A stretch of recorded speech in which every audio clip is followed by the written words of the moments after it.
किसी शहर में एक बड़ा धर्मात्मा राजा राज करता था। उसके दान धर्म का प्रवाह कभी बंद नहीं होता था। हर जगह राजा बढ़ चढ़कर दान दक्षिणा देता था। एक दिन उसके यहाँ एक साधु आया।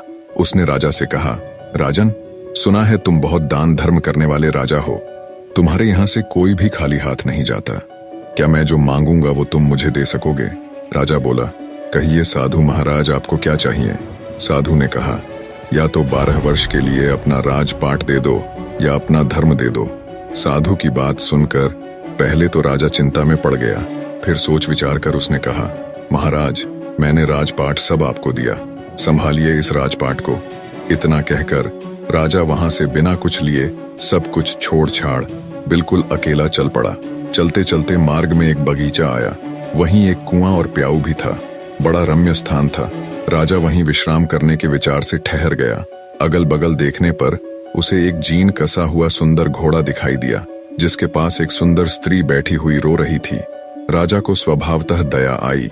उसने उस स्त्री से रोने का कारण पूछा। स्त्री बोली, महाराज, मैं एक राजकुमारी हूँ। मेरे पिता और भ्राता सबको शत्रुओं ने मार डाला है। मैं किसी प्रकार जान बचाकर यहाँ भाग आई हूँ। अब आप ही देव के द्वारा भेजे मेरे आश्रयदाता हैं, अतः मुझे शरण दें। राजा ने कहा, ठीक है, घोड़े पर बैठ जाओ और मेरे साथ साथ चलो। राजकुमारी बोली, नहीं महाराज, आप ही घोड़े पर चलो। आपके सामने मेरा घोड़े पर बैठकर चलना ठीक नहीं है। राजा घोड़े पर सवार हो गया। चलते चलते दोनों एक दूसरे राजा के नगर में पहुंचे। स्त्री ने कहा, आप शहर जाकर कोई बढ़िया मकान भाड़े पर ठीक करो, तब तक मैं यहीं बैठती हूँ। राजा ने कहा, भाई, मेरे पास एक अधेला भी नहीं है, फिर मकान की बात किस मुंह से करूंगा? स्त्री ने कहा, महाराज, रुपयों पैसों की आवश्यकता हो तो मेरे पास से ले जाओ। और उसने निकाल कर 10 मोहरें राजा को थमा दी। राजा भी मकान ठीक कर आया और राजकुमारी को लेकर उसी मकान में गया और उन्हें वहां छोड़कर बाहर से घोड़े और उस स्त्री के लिए भोजन सामग्री ले आया। राजकुमारी ने भोजन तैयार किया और राजा से भोजन करने को कहा। राजा ने कहा, अरे, आप भी तो भोजन करो। उसने कहा, नहीं महाराज, पहले आप भोजन कर लें, आपके बाद मैं खा लूंगी। राजा ने भोजन किया, स्त्री ने भी किया। दूसरे दिन उस स्त्री ने कहा, राजन, आपको अधिक कष्ट होता है काम करने में, क्यों ना एक नौकर रख लो?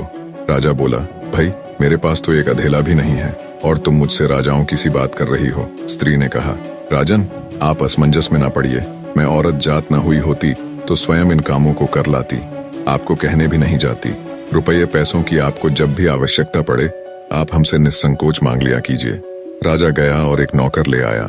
कुछ दिनों के बाद उस स्त्री ने कहा, राजन, मन बहलाने के लिए कभी कभी यहाँ के राजा की कचहरी में चले जाया करो और वहाँ की कुछ बातें सुन लिया करो। अब राजा रोज कचहरी जाने लगा। उस नगर का राजा यह समझकर कि यह मेरे मंत्रियों में से किसी का संबंधी होगा, उससे कुछ न पूछता। इधर मंत्री लोग उसकी आकृति राजा के समान देखकर राज संबंधी जानकर कुछ न बोलते। कुछ दिन यूं ही बीत गए। एक दिन राजा और मंत्री वर्ग ने आपस में आखिर उस राजा के संबंध में बातचीत की। वह किसी का कोई संबंधी तो था ही नहीं। उनको बड़ा कौतूहल हुआ। दूसरे दिन राजा ने उससे परिचय मांगा। उसने अपनी सारी बात बता दी।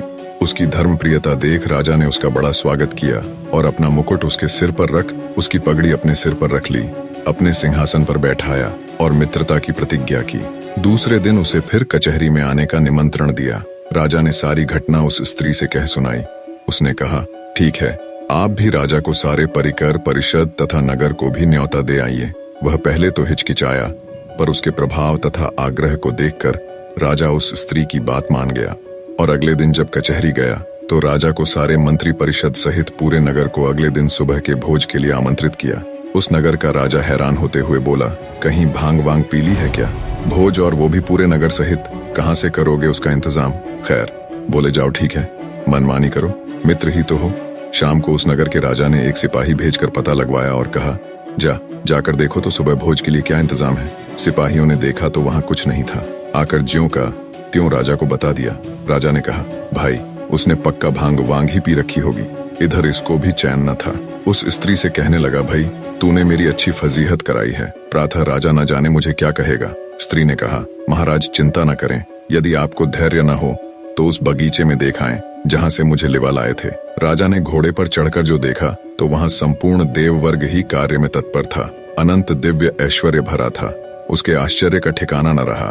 प्रातः काल राजा सहित संपूर्ण नगर को भोजन कराया। इस आश्चर्य को देखकर सभी लोग आश्चर्य में डूब गए। नगर के राजा ने भी सारी व्यवस्था और भोजन के लिए उसकी भूरी भूरी प्रशंसा की। भोजनोपरांत सारा देववर्ग अंतर्ध्यान हो गया।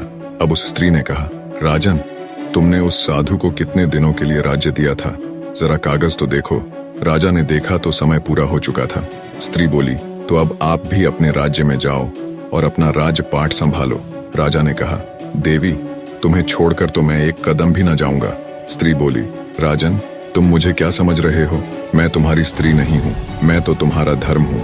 जब तुमने मुझे नहीं छोड़ा तो मैंने भी तुम्हें नहीं छोड़ा और तुम्हारी स्त्री बनकर तुम्हारे साथ रही और तुम्हें किसी प्रकार का दुख नहीं होने दिया। पर अब जैसी तुम्हारी इच्छा। निष्कर्ष, धर्म के प्रति निष्ठा ही जीवन की वास्तविक सफलता और सुख का मार्ग है। धर्म का पालन करने वाला व्यक्ति चाहे किसी भी परिस्थिति में हो, वह कभी पराजित नहीं होता। धर्म से व्यक्ति न केवल भौतिक सफलता प्राप्त करता है, बल्कि जीवन की गहराई और सत्य को भी समझता है। धर्म के बिना जीवन अधूरा और अराजक हो सकता है, लेकिन धर्म के साथ व्यक्ति हर चुनौती को पार कर सकता है।